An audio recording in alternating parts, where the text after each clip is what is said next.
నిర్గమకాండము 2వ అధ్యాయం. లేవి వంశస్థుడొకడు వెళ్ళి లేవి కుమార్తెను వివాహము చేసుకొనెను.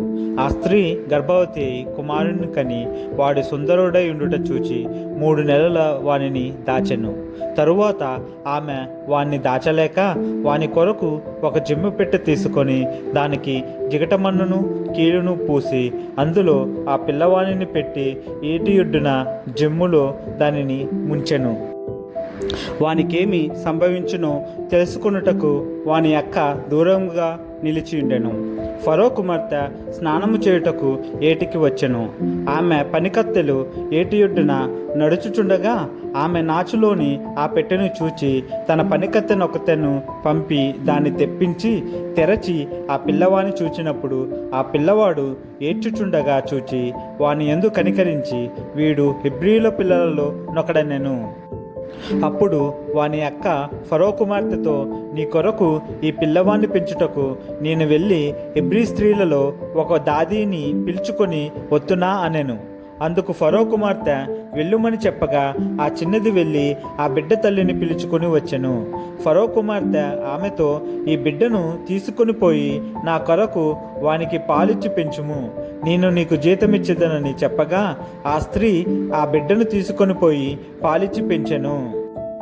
ఆ బిడ్డ పెద్దవాడైన తరువాత ఆమె ఫరో కుమార్తె యొద్దకు అతన్ని తీసుకొని వచ్చెను. అతడు ఆమెకు కుమారుడాయను. ఆమె నీటిలో నుండి ఇతన్ని తీసినని చెప్పి అతనికి మోషే అను పేరు పెట్టెను. ఆ దినములలో మోషే పెద్దవాడై తన జనుల యొద్దకు పోయి వారి భారములను చూచెను. అప్పుడు అతడు తన జనులలో ఒక హెబ్రీయుని ఒక ఐగుప్తీయుడు కొట్టగా చూచెను. అతడు ఇటు అటు తిరిగి చూచి ఎవడునూ లేకపోగా ఆ ఐగుప్తీయుని చంపి ఇసుకలో వాణ్ణి కప్పిపెట్టెను. మరునాడు అతడు బయట నడిచి వెళ్ళుచుండగా హెబ్రీయులైన మనుష్యులిద్దరూ పోట్లాడుచుండిరి. అప్పుడతడు అన్యాయము చేసిన వాణ్ణి చూచి, నీవేళ నీ పొరుగువాన్ని కొట్టుచున్నావని అడుగగా అతడు, మా మీద నిన్ను అధికారిని గాను తీర్పరిని గాను నియమించిన వాడెవడు? నీవు ఆ ఐగుప్తీయుని చంపినట్లు నన్నును చంపవలెనని అనుకొనుచున్నావా అనెను. అందుకు మోషే, నిశ్చయముగా ఈ సంగతి బయలుపడెననుకొని భయపడెను. ఫరో ఆ సంగతి విని మోషేను చంపచూచెను గాని మోషే ఫరో ఎదుట నుండి పారిపోయి మిద్యాను దేశంలో నిలిచిపోయి ఒక బావి యొద్ద కూర్చుండెను. మిద్యాను యాజకునికి 7 కుమార్తెలుండెరి. వారు వచ్చి తమ తండ్రి మందకు పెట్టుటకు నీళ్లు చేది తొట్లను నింపుచుండగా మందకాపరులు వచ్చి వారిని తోలివేసిరి. అప్పుడు మోషే లేచి వారికి సహాయము చేసి మందకు నీళ్లు పెట్టెను.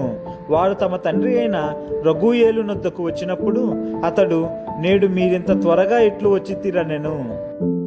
అందుకు వారు, ఐగుప్తీయుడొకడు మందకాపరుల చేతిలో నుండి మమ్మను తప్పించి వడిగా నీళ్లు చేది మన మందకు పెట్టెననగా అతడు తన కుమార్తెలతో, అతడెక్కడా?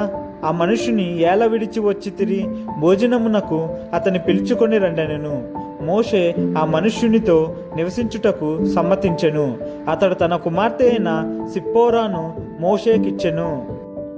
ఆమె ఒక కుమారుని కనినప్పుడు మోషే, నేను అన్యదేశములో పరదేశినయుంటిననుకొని వానికి గెర్షోము అను పేరు పెట్టెను. అలాగున అనేక దినములు జరిగిన మీదట ఐగుప్తు రాజు చనిపోయెను. ఇశ్రాయేలీయులు తాము చేయుచున్న వెట్టి పనులను బట్టి నిట్టూర్పులు విడుచుచు మొరపెట్టుచుండగా తమ వెట్టి పనులను బట్టి వారు పెట్టిన మొర దేవుని యొద్దకు చేరెను. కాగా దేవుడు వారి మూలుగును విని అబ్రహాము, ఇస్సాకు, యాకోబులతో తాను చేసిన నిబంధనను జ్ఞాపకము చేసుకొనెను. దేవుడు ఇశ్రాయేలీయులను చూచెను. దేవుడు వారి యందు లక్ష్యముంచెను.